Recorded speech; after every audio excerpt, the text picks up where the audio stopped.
I'm a full-time teacher, Adam, so I'm not able to do as much prep sometimes for these interviews as I would really love. Okay, Hmm. so I'm going to record. We're going to do the 3, 2, 1 thing. Okay, Grant? Okay, I'm already taping because I don't want Okay, to use well, I'll drop off the one that I taped because we're yapping right now. Okay, here we go. Adam, thanks again so much for being here. Is it okay with you if we just dive right in and start? Yeah, sure. Let's go. Okay, wonderful. Okay, Yeah. so 3, 2, and 1. Good morning, good afternoon, good evening, wherever you are in the world. This is Grant Cameron, and I'm joined by my assistant, Sinead Wellahan, out of Toronto. How you doing, Sinead? I'm doing very well, thank you, and I'm very glad to be here. It's a pleasure to meet Adam, and I'm very much looking forward to learning from him today. Beautiful. We got Adam Apollo on, and we are doing some interviews for Contact in the Desert, and Adam will be speaking there. Adam speaks a lot of places. I'll just read his short bio from his Facebook and then add one thing. Adam Apollo offers Jedi training intensives, advanced leadership training, public speaking on cutting edge technology and the future of humanity, and is also a DJ and a performer. And just before we started here, we were talking about ancient archaeology. And so I think we're going to go into that. But how are you doing, Adam? Doing fantastic, Grant. Thank you so much for having me on your show. Yeah, thanks for being on. And we've been on a couple of shows together. And you've done a lot of lecturing around the world, a lot of stuff. Can you maybe get into the background? I heard a couple of interviews you did where you talked about your awakening. Can you talk a little bit about that and how you got into this very bizarre world of that we all sort of share, this, spiritual, paranormal world? Yeah, absolutely. So as a teenager, I was pretty disgruntled and unhappy with the paradigm of education that I was embroiled in, which led me to do some of my own experimentation and study. And in that process, I discovered that I have this human energy body. And that triggered a whole process of awakening inside of me that really sent me down the rabbit hole of exploring physics in particular, because I wanted to understand why, if I could create a conscious field around my body, if I could poke somebody on the other side of the room with this field and they could feel it, and everybody's had the experience of, feeling the tingle when somebody's looking at you from across the room, and that this is embedded in martial arts over thousands and thousands of years as chi, or ki. It's embedded in Hinduism and other cultures as prana or vital force. And I wanted to know why science didn't have a name for this. Why wasn't this not being taught in the fields of study that I was going through in school? And that led me on a deep dive into unified physics, studying quantum gravity physics from Lee Smolin, string theory, special and general relativity, quantum mechanics. And as I went deeper down that rabbit hole, I started to really see that there is this sort of underlying field to everything that's been known about for thousands of years, even in science and physics. It used to be called the ether, but that it was wiped out at the turn of the 1900s. And I realized that now is the time to kind of reincorporate this knowledge. And so I became a very outspoken speaker, not only on transforming education, but on transforming science, our understandings in physics, and where those can lead us in the future. So that got me invited to speak at the White House, the United Nations. I did a bunch of conferences and festivals around the world. And then in 2005, I ended up having an extraterrestrial contact experience that absolutely changed my perspective on everything and upgraded the level of my knowledge a little bit more to the sense of not only our planetary journey, but the galactic journey that we're a part of. Okay, now I need to know what you're speaking on, Contact in the Desert, but first I got a question before I forget, based upon what you just said. You had an awakening, I had an awakening, Sinead had an awakening. Why is it that you, I, and Sinead wake up and vast majority of people, maybe 95% of people, remain asleep? Is there something that you have figured out about that? I think that a lot of people don't ask the hardest questions, or if they do, they keep them to themselves. I had the benefit of having a close friend. His name's Christopher Oriana, And he's someone that I dialogued with about these questions that didn't have answers. You know, how is it that you feel it when someone's looking at you? How can you think of someone and they call you on the phone? How is it possible that some of these people are able to do these amazing feats of walking on coals and things like that? And by having a friend to investigate into those issues with, I think it opened up my mind a little bit more. It softened the edges of my belief system so that I would be open to something else being possible, because the existing answers I had just simply didn't cut it. So I figured, you know, if I asked the right questions, and through asking the right questions, it led me to the right experiences to wake up, I think that's something that anybody can do. The problem is when we grip our belief system, when we think that what we know has to be the truth, and attach some sense of safety to that truth. That's when we really need to let go and open up and try something new. The other thing that I'll say, Grant, on this topic is that I think that foundationally, the experience of the human energy body, of chi and ki, regardless of who you are, the first time you have that experience, it's going to unlock something inside of you. The first time you feel that field of charge, and you could do that whether you're going to a Tai Chi class to learn that, you know, Kundalini yoga to feel the charge inside of your body, or you have the opportunity to meet somebody like me, you know, who will just create a thread between their hands and let you actually feel what that feels like, because it's so obvious and it's so direct when you experience it, and yet it's completely absent from our popular culture understanding and our schools. So that kind of thing is a great key that will, you know, open the door to a whole new layer of understanding for people.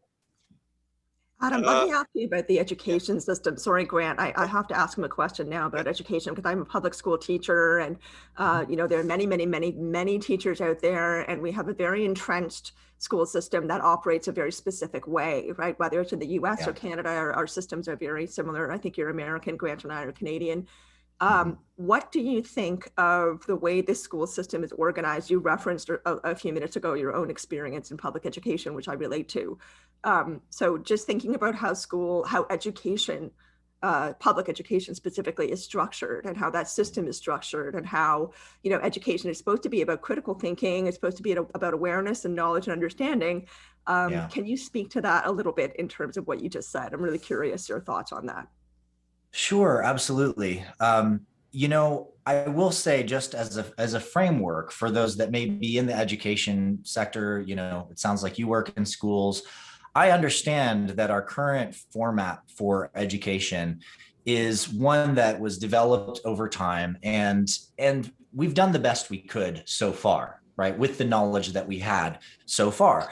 And the idea was simply that, you know, you take people who have developed a certain understanding in a certain area or certain theory for so long, and you put them in front of others that haven't, and you have them lecture to them and give them a book, and there's a standardized curriculum, and the kids are supposed to just absorb that and memorize it and know it, and then that's supposed to make them more proficient citizens.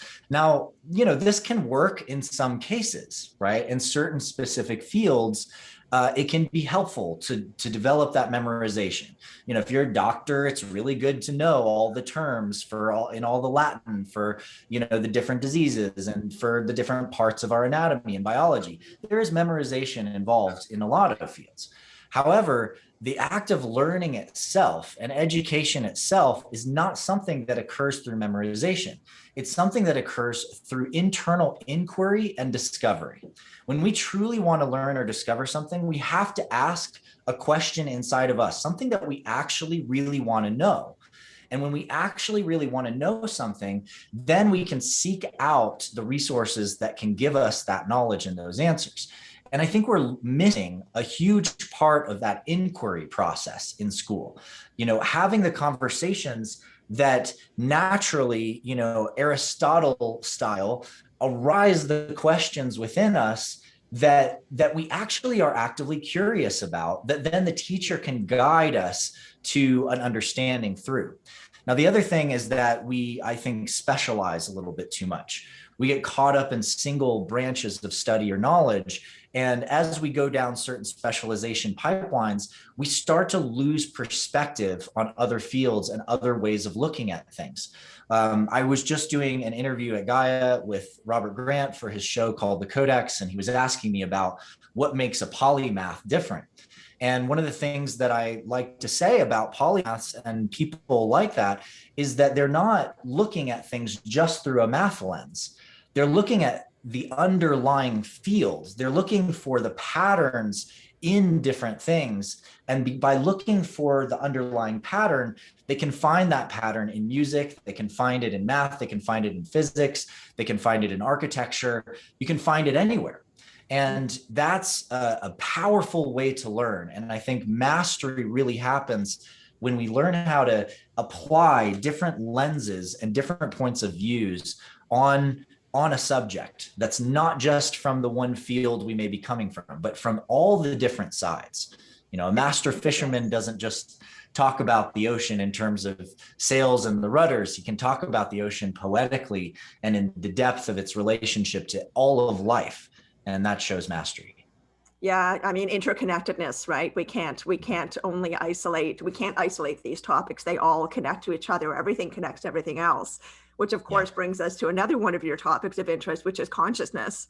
And I believe Grant might have had a question, so I just want to give him a second to pop in if he needs to, but I really would love to hear your take on how consciousness comes into play in terms of all the different things that you're working on, because of course that is the crux of it all, really. That's our opinion anyway, Grant's and mine, that it's really all about consciousness. So given that you seem to share that opinion, I'm very interested to hear what you have to say on that. But Grant, do you want to pop in? Is there anything you want to ask? I'll sort of lead into your question by describing, I worked at a university for almost 40 years. I wasn't a professor, but I was around academics. I talked to academics, stuff like that. And the way I describe it, you were just mentioning, the way I describe it is that there's a difference between describing and knowing. Science will say, we explain this, we explain that. And I go, no, you're just describing. You're describing a process. And what happens at university is, when I always say, you think that they're here to learn stuff. They're not here to learn stuff. They're here to basically get their degree. And whatever the professor tells them, that's what's on the test. It's not like at the end of the test, you suddenly discover that Christopher Columbus was born in a different city than he was, and you're going to go back and change your grade. They're not going to change your grade. You put down what the guy wants. And the minute they get their degree, they will never darken the door of the university ever again. They got what they want. They answered the questions. So it's this idea of the difference between describing what you're seeing around you and this idea of knowing. And it gets into this thing of the consciousness field. Do you understand that there is a consciousness field where the answers are, or that you may even, say if it's a multiple life world, you may actually be guiding yourself to awaken yourself to direct you towards certain things? Is there a field where all the material is? And is that what we're doing in terms of awakening, where we're tapping into something, whereas these people are just sort of watching, sitting on the sidelines and watching? Yeah, well, that's an excellent question. And it connects right back to what I was talking about as far as the missing component in physics, which is this underlying field called the ether, or what we commonly now refer to as quantum vacuum fluctuations. Now, there's something very fascinating that arises as we begin to study this area of this vacuum energy, this quantum field. And that is that it has very specific properties which relate to the way that consciousness appears to operate. One of those properties being holographic properties. In other words, within the field of the fabric of space itself, if you get down to the Planck scale and you start looking at, like, what is this whole thing made of? Like, what is space-time made of? The best quantum gravity theories suggest that space-time's not empty with a little floating balls moving around in it, but that it in fact is a geometric structural lattice that is woven together and just happens to have superfluid properties, properties of tensegrity, as Buckminster Fuller would put it. And because it's made of light, in other words, the Planck scale vibrations are really just the highest frequencies of light that are possible without that light collapsing in on itself and forming a singularity. They're at that threshold. Then what happens is light is this field that we're embedded within, and everything that we see, everything that's made is made of light. And light has these very interesting properties when you look at interference patterns. So an interference pattern of light can store information and data within it that can be reproduced by other lights simply by matching the interference patterns or matching the vibrational patterns. We've got, scientists at the top level postulating that entanglement is actually due to an interference pattern matching another interference pattern in another location, or one vibrational pattern in space-time matching another. And that this, in fact, is the nature of entanglement, is that quantum coherence, that shared vibration between 2 points in space. So this suggests to us that if the entire universe operates this way, well, of course, consciousness operates this way. Consciousness is non-local because it's literally engaging with and embedded with this quantum vacuum holographic fabric that's able to receive and transmit non-local information to different places at different times. Now, if you look at that from the standpoint of a timeline, a linear timeline, then you begin to see that certain locations and certain experiences in certain places may have encoded certain information into that quantum vacuum fabric. And no matter when it happens, sometime later down the line, now, let's say, you get into the same sort of vibrational field as existed during the experience in that prior time. And all of a sudden, it's like a library opens up and you now have accessibility to the information that was encrypted during the experiences in that place and time. Everybody's had this experience. You experience it when you go to a place where some major event in history happened. You'll have tourists walking around in Rome by the Colosseum, and every once in a while, somebody gets chills because they literally can feel the intensity of what it was like when people were battling inside that Colosseum. Now, based on your other layer of questioning, which is around, the possibility of past life recall, well, absolutely. If you go to a place where you've had a very intense experience in another time, in another body, is it possible for that information and the emotion and the energy to transmit to now for you to experience it again? And perhaps in an even deeper way? I would say absolutely. And I'd say that's part of our human nature, is actually tying together the threads of the pieces of our experience that we've left in the past. Oh, okay, let me ask the other, because Sinead's shut off here. Let's go a little bit farther. Sinead and I did an interview just recently about the simulation theory with one of the experts on simulation theory. Can you talk about simulation theory and some of the other concepts that are really advanced now that move into the whole idea? For example, Donald Hoffman, who says everything inside the physical world is just an icon on the desktop, that you can never, ever get to actual reality, that it all, or even Deepak Chopra goes even farther to say everything is an activity inside consciousness, including mathematics, space-time. It's all an activity inside consciousness. Have you spoken about that or researched the whole simulation idea that there may not even be a physical world or time or space, that it's all a reality that we can't even describe? Certainly. Being a tech person, I deal with simulations all the time, and I'm rendering, 3D objects and 3D spaces and witnessing people's interactivity with games and other kinds of simulations. It's certainly a fascinating approach to look at the entire universe and say, maybe perhaps this is all just some computed simulation, and we're all just participating in this sort of virtual reality game. But ontologically, there are some problems with that theory and that approach. Ontologically, you cannot actually discern the difference. In other words, if it is all a simulated reality and it is all virtual, and certainly we see, similarities in things like the quantum states that form, the structure of space with, binary states we see within a computer, and then the quantum computer states being able to render even more advanced information constructs. Certainly we see connections between where AI is going, supposed AI, with the way that consciousness actually operates. But I would say that there's no such thing as artificial intelligence. In other words, intelligence and consciousness are built into the fabric of space-time itself. The entire system of the universe, while you could say it has an analog operation that's similar to a simulation. If you can't tell the difference, then there's no real purpose in calling it a simulation, because you're inherently at a limit of possible experience as long as you're perceiving things as if, it's being controlled by some other force or some other source, and you're just playing along in this game. There's a great deal of power that comes with the awareness that, yes, there is an underlying sort of matrix or patterning to the universe that we're in.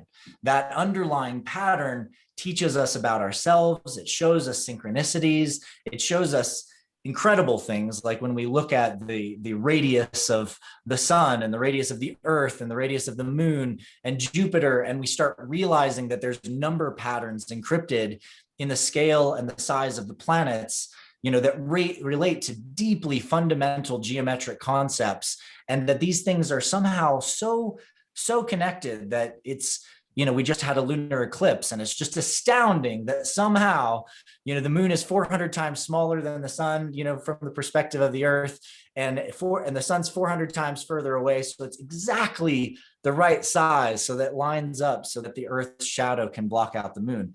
These things are not coincidences. They are part of a deeper patterning, but the patterning itself, I think, we take away from it when we believe that it's just a simulation. And the unlimited capacity of consciousness shows us that, yes, in fact, sure, the universe is generated and consciousness is generating that universe. And yet we have will in the space and the structure of how that universe unfolds. We can feel it when we're in higher states of consciousness, that we play a deep role in how everything that we perceive occurs. And we can change it, we can modify it, we can interact with it. And sure, it is like a big game, but it's not a big game necessarily going on in the computer box of some higher civilization.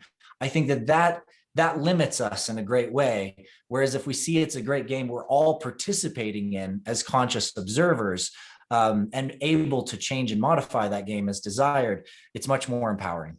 Yeah, I think I agree with you that some people make the simulation, and then it comes down to who's creating the simulation. So my question, I guess, would be, the whole idea, is consciousness primary? Does consciousness cause time-space, or does time-space evolve consciousness? And to me, it would be consciousness is primary, and everything is like the one quantum physicist guy said, it's all Uli stuff. It's all built from this consciousness. So can you describe your impression of the basics of the universe, like consciousness, how you describe it and how it develops the world that we are familiar with? Absolutely. So I agree with you. Consciousness is a priori. It exists before. It's the start and the journey and the end. Consciousness is there no matter what. And consciousness can be looked at through a variety of lenses, one of which I think is extremely valuable to look at in relationship to the universe that we experience. And that's from the lens of what I like to call the ray of creation. So if you look at everything as starting in a void or emptiness, the zero, and then you witness the sort of emergence of the one from the zero, and you realize that the zero is actually a circle. So it is actually the first thing already. The first thing and the nothing exist sort of simultaneously, and they're both infinite. They're both eternal. There's infinite nothingness or infinite everything in one thing, and they're the same thing. And then from there, we begin to see the dynamics of consciousness really come out. When we look at the one becoming the two, we end up with duality, positive and negative charge, gender, masculine, feminine force, hot and cold, thermodynamics. Literally everything starts to issue forth from the balance between the thing that was and the thing that is, or the two things that emerge, that first split of time, the creation of time in the beginning of the universe. And the dynamics get more rich from there, because every time you have a balance, a duality. You also have a balance point between the two, and that is the Trinity. The Trinity encompasses the duality and yet is separate and a transcendent on its own.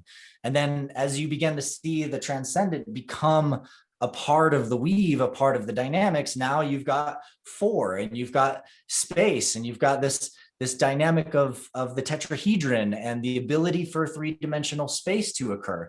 Each of these steps as we go, and you can continue from there to the 5, 6, 7, and some of my other presentations deeply focus on this for those that are interested.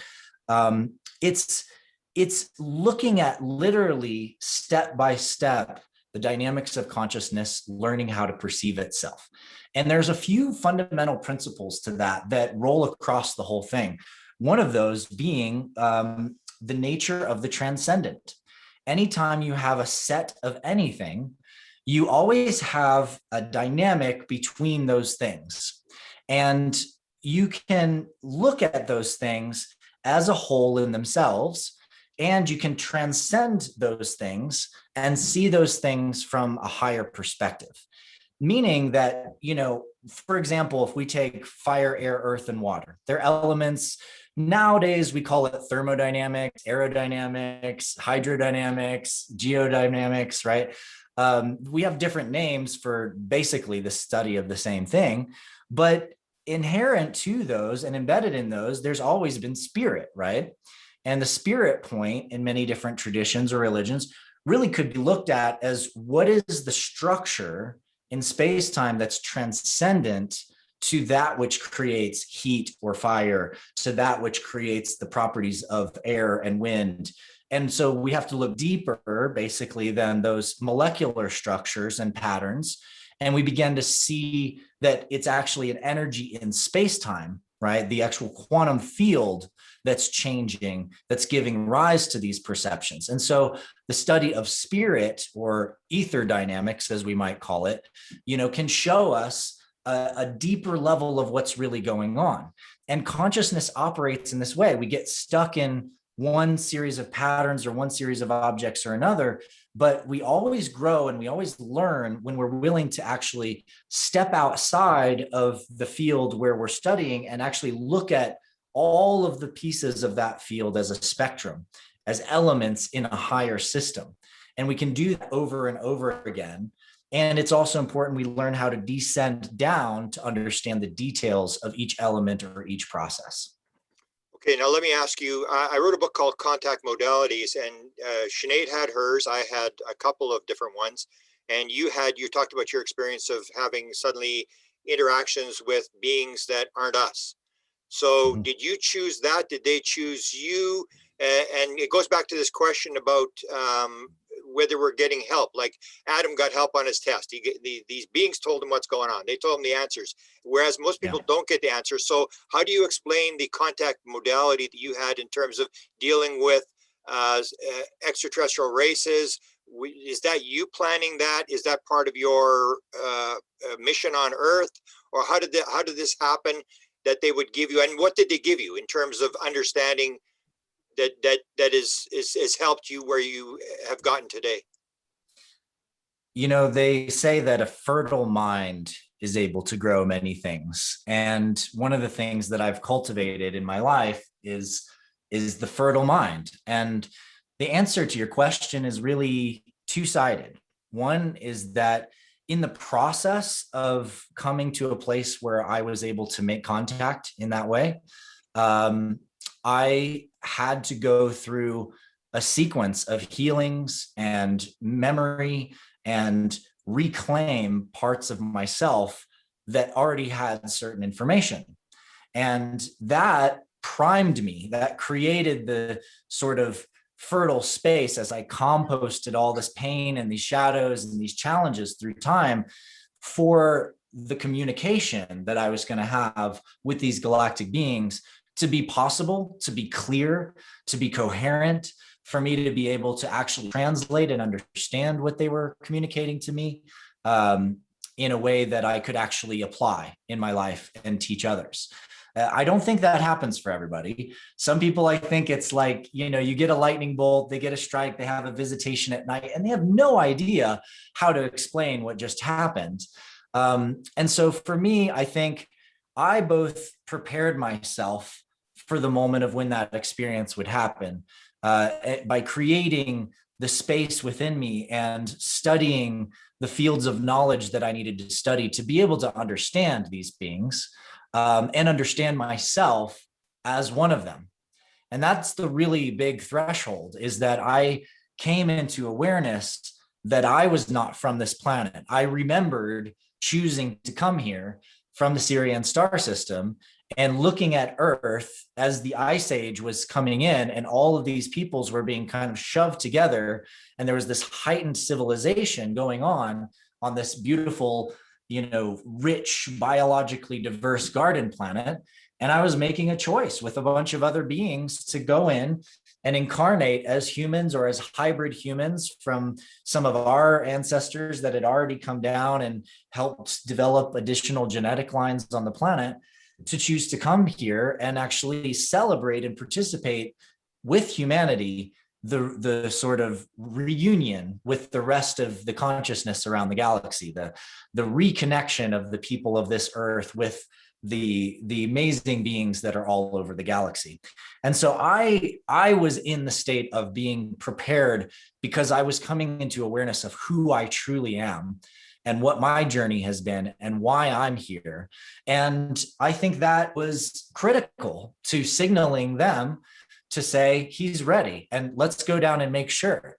And my first physical contact experience with this being was really a test. She was trying to figure out, was I really ready? And how was I going to do? Was I going to judge humanity from this new galactic perspective and look at these redneck guys as less than me?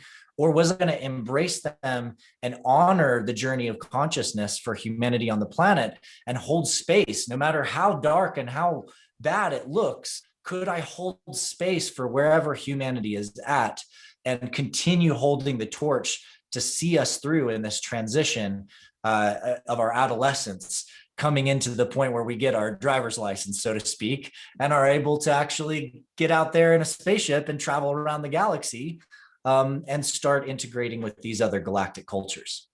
Okay, now that leads to two questions. The one is, do you teach that? Are you able to teach that? Because when you go to UFO events or C5 events, everybody goes, yeah, I'd love to talk to an alien. Oh man, how come these guys get it and I don't get to talk to an alien? Are you able to teach this? Do you do this teaching? And answer that, and then I'll try to remember what my second question was. Sure, I do. I'm very careful and selective about when and where and with whom I teach that knowledge. I think that it's important to get a really strong foundation before you go there. And that's why I teach unified physics. That's why I have the Guardian Alliance, which is my self-mastery and self-development school. It's important to sort of break the ground that's hardened and soften the soil of the mind that's going to go to that next level and that next step. Have I called in ships for people to have experiences with them and have their first real visibility of that? Absolutely. Many, many, many times. I just did it recently in Sedona for a friend of mine who actually was the guy who brought me to the White House and got me as a speaker there. And he had, in all of these years, still not actually had an experience of seeing ships. And so I decided to drop in with him and call in some ships, and took about 5 minutes. And it was just right when he was like giving up and kind of like, oh, I love you anyway. It was right then that the ship showed up, and there was 5 or 6 of them that came into the atmosphere, got really bright, and then shot up and out of the atmosphere again. Super brilliantly clear night. And it was a fantastic first step for him. And what I told to him is something that I would tell anybody who does this work, who sees a ship, is that that's the first step. The next step is actually opening yourself up to communication, learning how to quiet the mind enough to transmit information and receive information. And this is training in telepathy. This is not just training in like, you know, how to relate with an extraterrestrial species. It's training in how to enable yourself to be able to receive communication at a higher level, because these species are extremely proficient at telepathy. It's the only way they can communicate across star systems faster than light. And so they expect that to be a part of our process in growth and development, to be able to kind of meet them at the cultural level that they operate at. Can I ask you what was the reaction at the White House? And second, how do you hold space in what most people would consider to be a total mess of whatever is going on now? Do you follow the news? How do you keep that space? And what was the reaction at the White House when you talked to the people there? Yeah, so my mission at the White House was to, in an undercover way, meaning subtly, find some of these youth philanthropists and kids from some of the wealthiest families in the world were there, and a lot of kids leading NGOs. We're all in our early 20s. And a lot of them, you know, were curious about a lot of things and traveled around the world. And my job was subtly to kind of figure out who of them were interested in new energy systems, the future of humanity, starship technologies, new energy technologies, et cetera. And so that was kind of my undercover mission within the space. And my front in the space was to represent myself as a youth education ambassador, to talk about my work and experiences in education. I was also working with a group called Campaign 2020, assessing, you know, what are the kinds of major changes needed to achieve a sustainable planet by the year 2020. Of course, that project and that campaign fell apart, but a lot of the keys that we were developing in those times are still highly relevant today. And a lot of those processes are things that we're doing today to try to curb climate change and help the planet in different ways. So in terms of my work at the White House, I was able to make, I think, a pretty significant impact in the space of talking about Town Square 2.0, the next level of where we need to go and how communities need to come together, and how education can be decentralized in a sense and given back to the power of the people, and there can be new processes and ways that we learn and grow together. And then on the sort of secret mission side, that was also successful because I met a woman who the following year, when I was at the United Nations speaking, was able to introduce her to Nassim Haramein and able to secure him a substantial amount of funding to set up new labs and begin doing energy system development on Kauai. And so I'd say I had some fair success on both angles of that. Now, remind me your second question. Do you watch the news? How do you hold space in what's going on today that most people would see? Let's just say I keep track of the news. I keep track of the news and I pay attention to what's being communicated and what's going on. I find that it's very difficult for me to actually sit down and watch an entire news broadcast. And the reason is because the amount of agenda and sort of pre-structuring to the communication format and programming at this point in my development, it's so glaringly obvious. I feel like if I sit there and I'm just listening and absorbing, I'm literally just being manipulated into a certain thought pattern. And you definitely find that, especially when you look into the political space, you look into people's perceptions of the vaccine, people's perceptions of COVID, they tend to regurgitate that which has become their fundamental belief about those things, which oftentimes is not actually from scientific papers. In fact, most of the time it's not. It's not from scientific papers. It's not from actual studies. It's not from looking at lawsuits against the companies releasing vaccines. It's not from any actual deep inquiry and study. It's from repeating and regurgitating that which is said to be the truth and what we need to know, which is what the news is giving us. Now, I know enough these days to know that, there's a lot of financial interests behind a lot of what we see on the news. And there's a lot of shaping to production. You'll see it all the way down at the smallest production houses, is that the agenda of the director can really shape the story of how something comes out and how the public is going to perceive it. I think it's extremely dangerous, the situation that we're in many cases, though, where a lot of the mass media and the news is vastly distorted. And the alternatives that we have are not much better because we don't know how to trust where we're getting the information. The sources are missing a lot of times. So people go to look for alternative news. And the next thing you know, the alternative news is a whole nother area where clickbait and blasts and financial interests are trying to drive and manipulate people towards certain marketing interests or buying certain products or whatever. So it's really a minefield out there. And that's a lot of the reason for my work now in building decentralized social technologies and trust systems to enable us to better track information sources, the identities where information comes from, and be able to fight a lot of this issue around fake news and the noise factor that's out there. Okay. Sinead?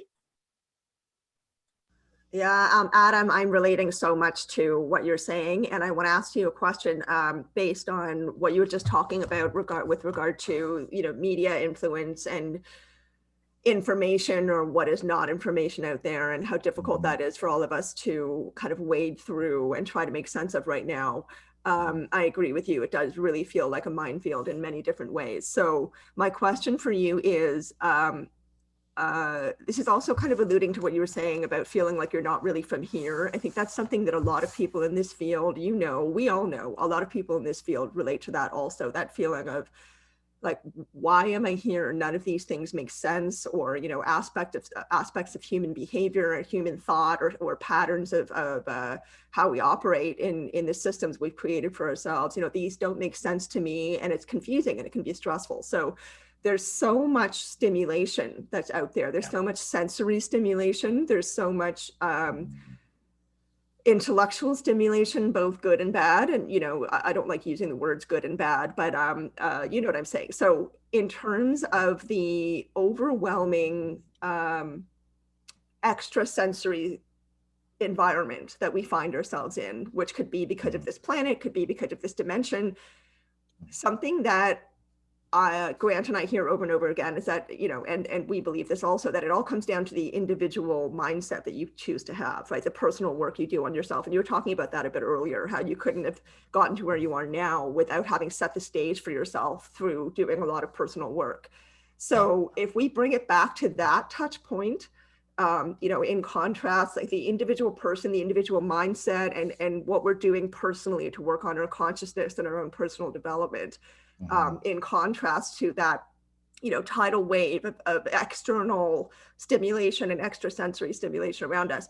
How do you personally keep yourself, I don't want to say protected, because that's also, I have a little bit of an aversion to that work, that's also creating the illusion of separateness, like this us and them thing. You know, I have to protect myself from them. But how do you create a space for yourself in your own life where you're able to stay grounded in what you know, and stay grounded in what you believe, and, you know, stay on your path in a really firm way, so that you can continue, as you said, carrying the torch to do the work that you want to do here on this planet? How do you keep yourself in the zone? Yeah, well, I'll start by saying that I'm not perfect, and nobody is. And, you know, we all experience, I don't care, you know, who you are, how amazing the guy is, the speaker is, or the teacher that you're learning from.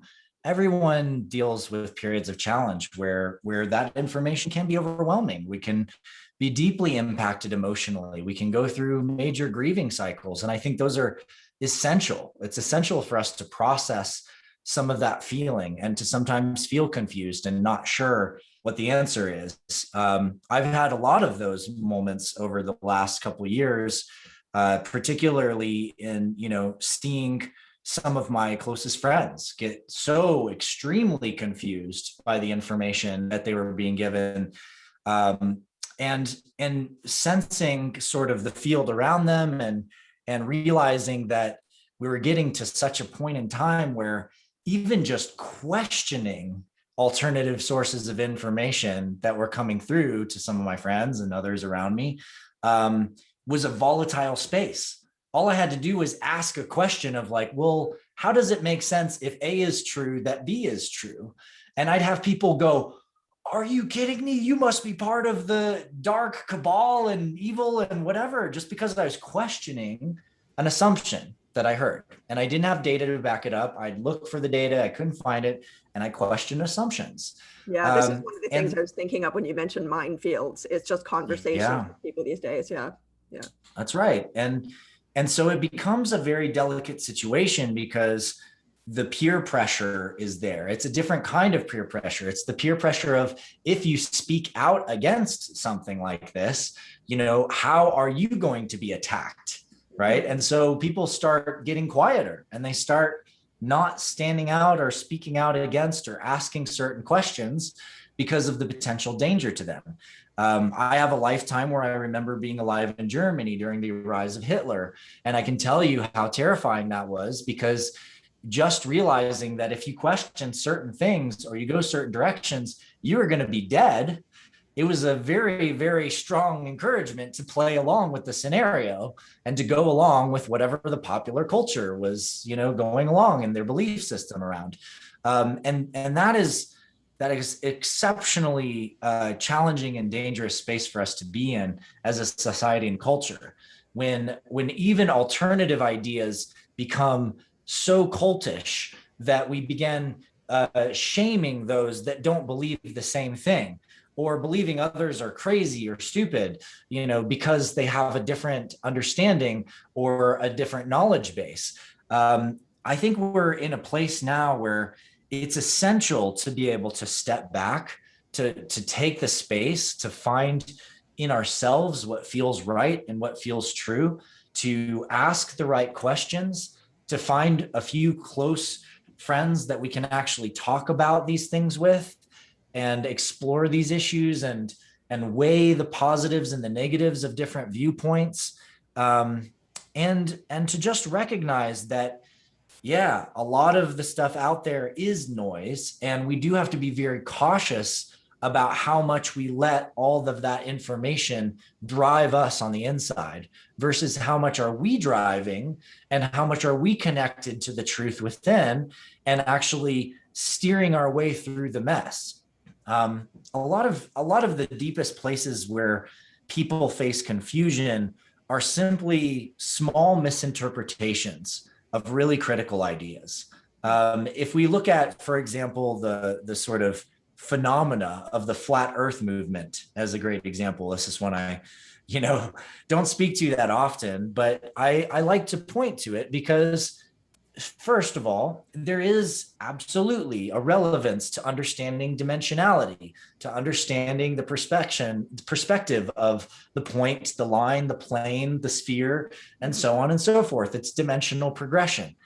But a lot of the cases, and I could go down a list of 100 things debunking the whole idea of a flat earth. It's pretty easy to do if you understand some basic science and perspective. But one of those things is simply the way that perception of light operates. We don't necessarily, I think, have a very clear collective conception of how light travels and how our point of view changes the way that light looks coming from different directions. If you've ever stood out in the rain, this is a really fun one that a lot of people probably have had the experience of. You stood out in the rain and you've looked at the reflection of a street light on the wet ground, right? It looks like all the rain is going radially towards that point of light, right? It looks like this whole spherical field, as if the raindrops are somehow moving towards the center of the light, but it's actually just the way the light is refracting and moving through the raindrops. So, for example, the idea that just because the sun is huge and far away, that all of its light rays are going to enter the atmosphere in straight lines, and that like all the shadows of the clouds should go straight down, and all of that is missing the fact that you're looking at a cone of light. And so because your perception is determining the angle that you're looking at light from, now you can start to see why clouds and shadow arrays and all of these different atmospheric phenomena occur that actually further explain the relationship between the earth and sun. If you can ask the right questions and look at it the right way, instead of just being like, oh my God, you're right, that's weird, that must just disprove this idea or that idea, and just jump to a conclusion. The other one, of course, being like, imagine every single pilot, and I have a lot of friends and family who have pilots, imagine every pilot on Earth being part of a conspiracy that they're all deciding to turn slightly, as they're flying their airplanes, and every astronaut is lying and every person who works at NASA is lying. Is it easier to believe that all of those people are lying all the time, keeping up this facade, or just question the idea that, well, maybe NASA lies about some things, but probably not about something that's been known for thousands of years that can be proved in countless ways. It's like unpacking and detangling the conspiracy theories. That's the real challenge, because there's usually a seed of truth somewhere in there, right? There's something we need to learn from it, but they get super tangled up because of just mixed messages, belief systems, and jumping on a bandwagon of one idea or another just because we don't understand it. Yeah. I mean, I have to say it is fascinating and obvious also to me anyway, and anybody who's in education and also things like this, the convergence of the decline of the quality of the education system. I mean, it is definitely not as holistic as it used to be. And I know that might make me sound like I'm saying, oh, the good old days. It was never a perfect system. There is no perfect system, but I definitely had the experience of, being a student and now being a teacher in the public school system. Being a student, I remember learning quite a bit of critical thinking and, being allowed to be curious, being allowed to be playful. There's not as much space and time for that anymore. It's a very different kind of system now. So there's this convergence of the quality of the education system in terms of critical thinking, questioning, curiosity, freedom to play with ideas. As that is going down, so are all these conspiracy theories and the cynicism that people have about the systems that we're operating in. And so I do think that there is a legitimacy, I agree with you, to the feeling that people have that makes them attracted to the conspiracy theories, because we all know something's up.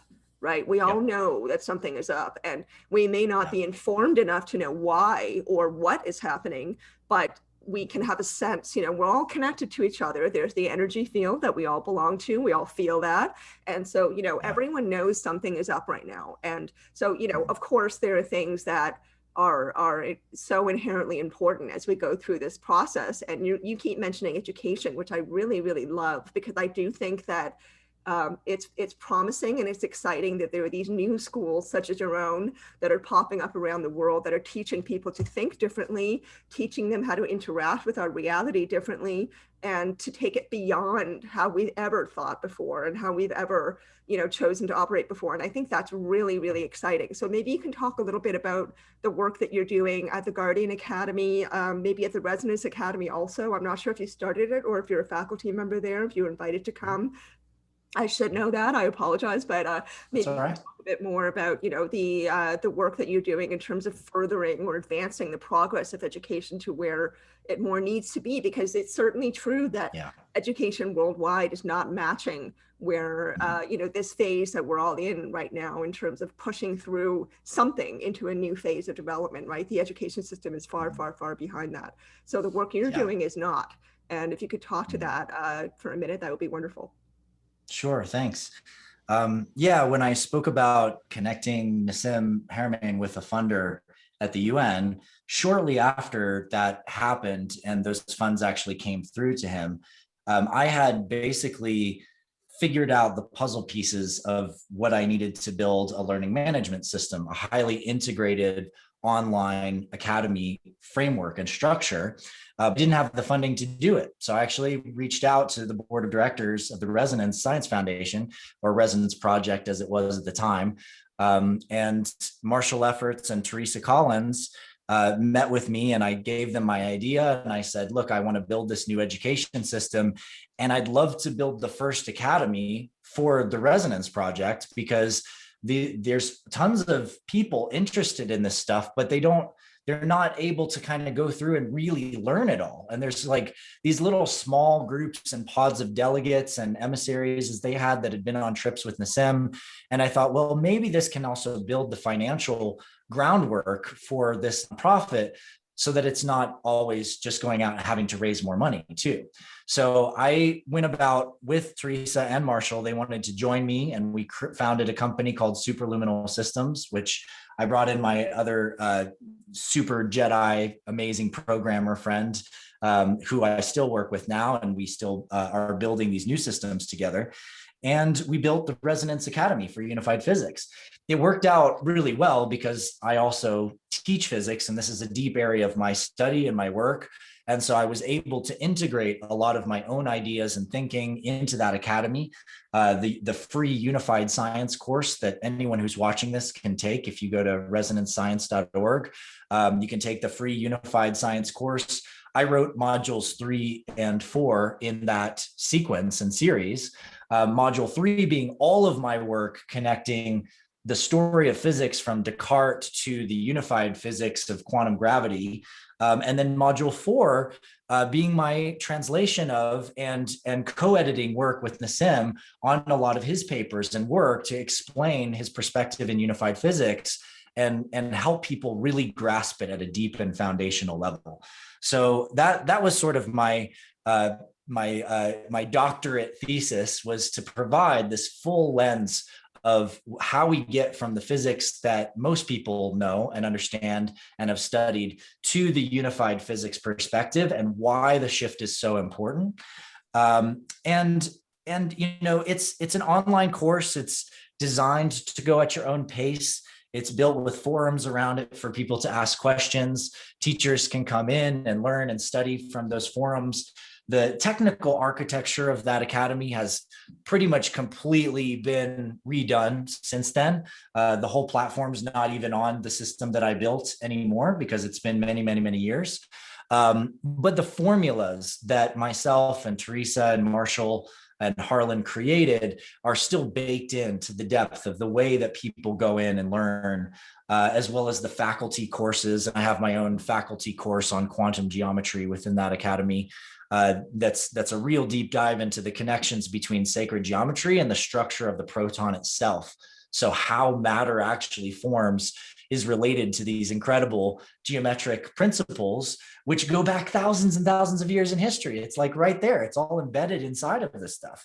So that's my work in the physics space. And then the Guardian Alliance was my second academy. And within that school, I decided to apply the same principles, but in a new way, by looking at people's inherent and natural skills and abilities as sort of harmonics within a spectrum. You could think of it as like each person has different superpowers, and the chakras are good models for that. So if someone's got a root chakra superpower, they're in their body, they're physically strong. I call that the warrior archetype. You know, whereas if their heart chakra is super powerful, usually they have healing abilities, they resolve conflicts between people in relationship, and I call that the healer archetype. The ambassador, for example, is throat chakra, you know, is able to speak their truth and change the world through the way that they transmit information. And so the journey through the Guardian Alliance is really about integrating all the different facets of yourself, learning your superpowers and also learning where you're weak, and learning how to balance that out by actually looking at things from different perspectives, the perspective of each chakra, as we might say. And that, I think, is a mastery pathway that I think is critical to the future of all education. What I'm doing now is I've taken the lessons I've learned from these academy prototypes, and I'm building them into a much larger system that automates these kinds of processes and gives the ability for anybody to create course content and to create content that can become learning content. And the way that it elevates to that level is through organizational accreditation and trust. So if someone creates a really amazing course on something, you can submit it to, you know, a series of universities or groups or people with PhDs, You can get them to give their seal of approval or trust on it. And that builds this accreditation link so that people taking the course actually know that it's value, it's sort of ratified, it's got credibility to it.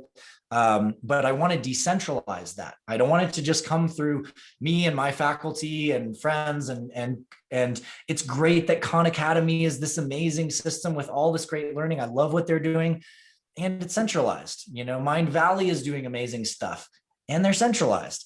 And I think that the real power to get to the truth is going to come when we decentralize and we start leveraging trust and credibility and different things like that to actually organize our global learning process.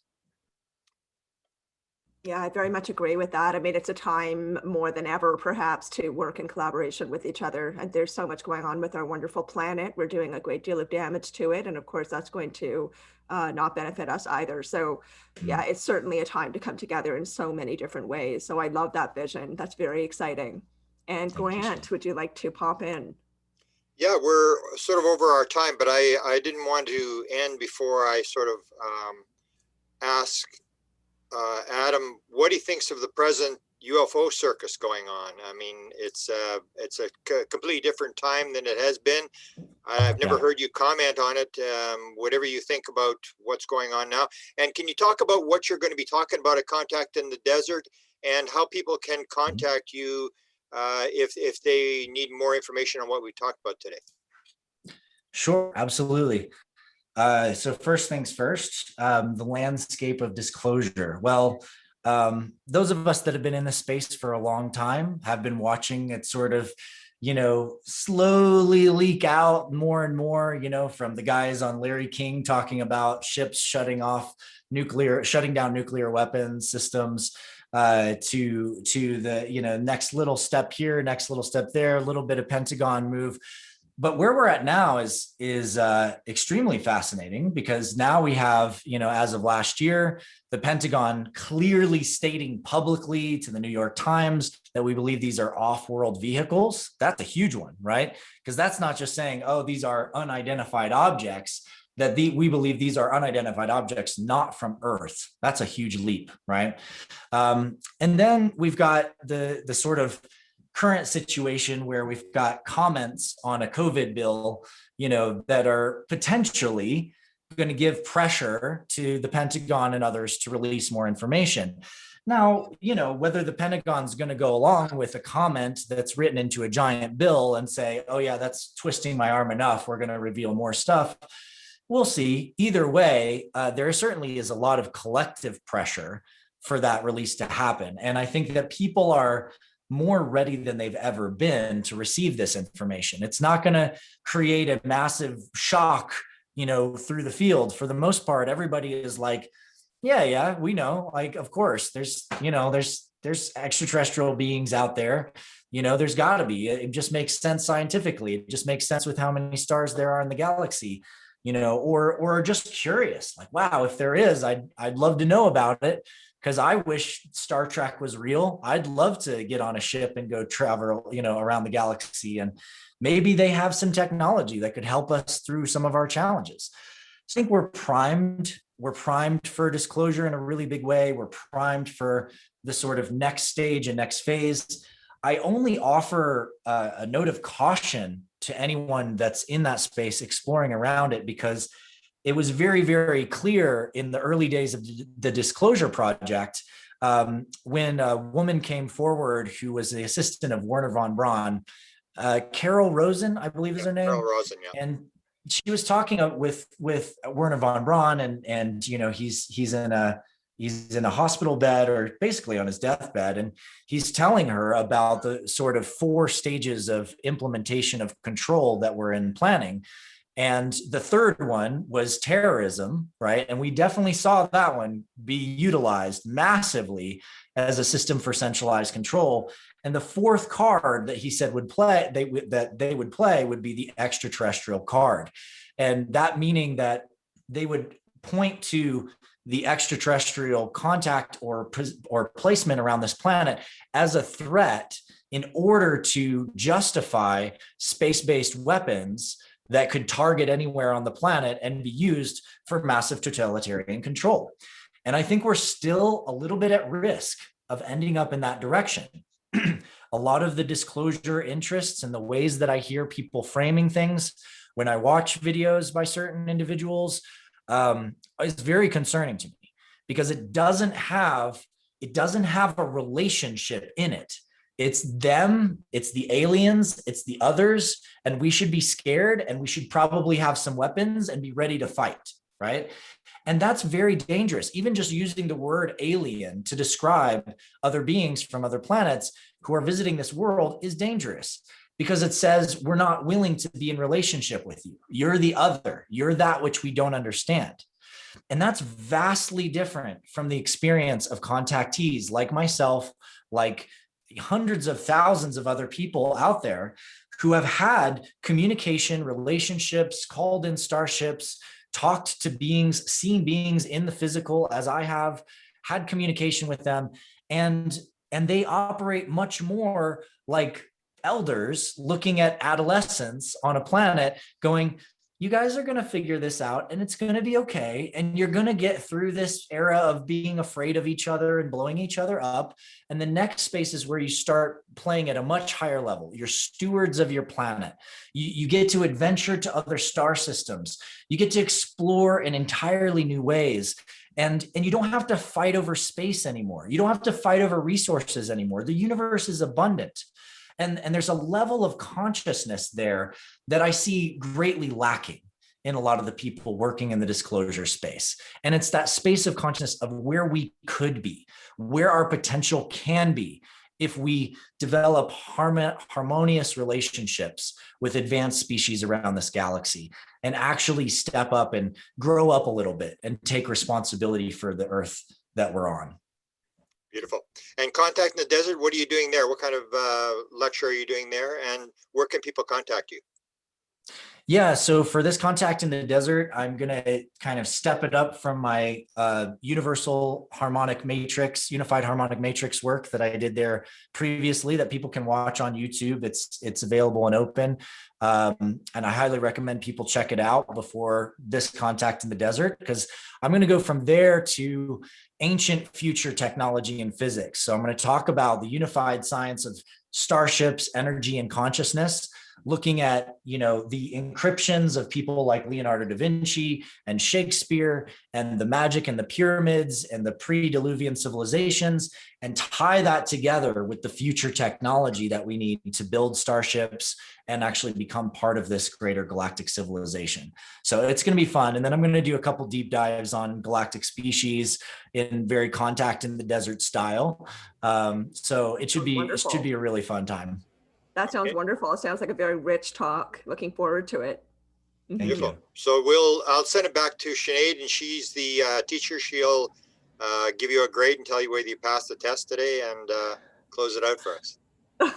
Sure thing. Adam, thank you so much for being here. I mean, honestly, this was a wonderful conversation. I think Grant and I were both nodding enthusiastically as you were speaking the whole way through. And, it sounds like you're going to be giving a very content-rich, exciting talk that will help people expand their minds and perceptions about what's going on in this field even further, which is wonderful. So thank you so much for being here. Please come back sometime. This really feels like a much deeper, longer conversation could occur if you've got any time for that. Hopefully we can have you back and have a longer conversation. But in the meantime, just thanks so much for your time and for being here. It was wonderful to meet you. And Grant, as always, thank you for letting me do this with you. It's just the joy in my life. It really is. So thank you so much, Adam, for being here. And thank you, Grant. Beautiful. Thank you. Thank you. Such a pleasure. And for those that want to find out more about me, you can just go to adamapollo.com. Or if you just Google my name, I show up in a lot of places. So that's a pretty easy way to find me. Yeah, you have been in a lot of places. I'll give you that. I mean, you've been all over. Thanks. Thanks, Grant. Okay, I'm done here. Let's see. Okay, I stopped recording. Adam, that was really terrific.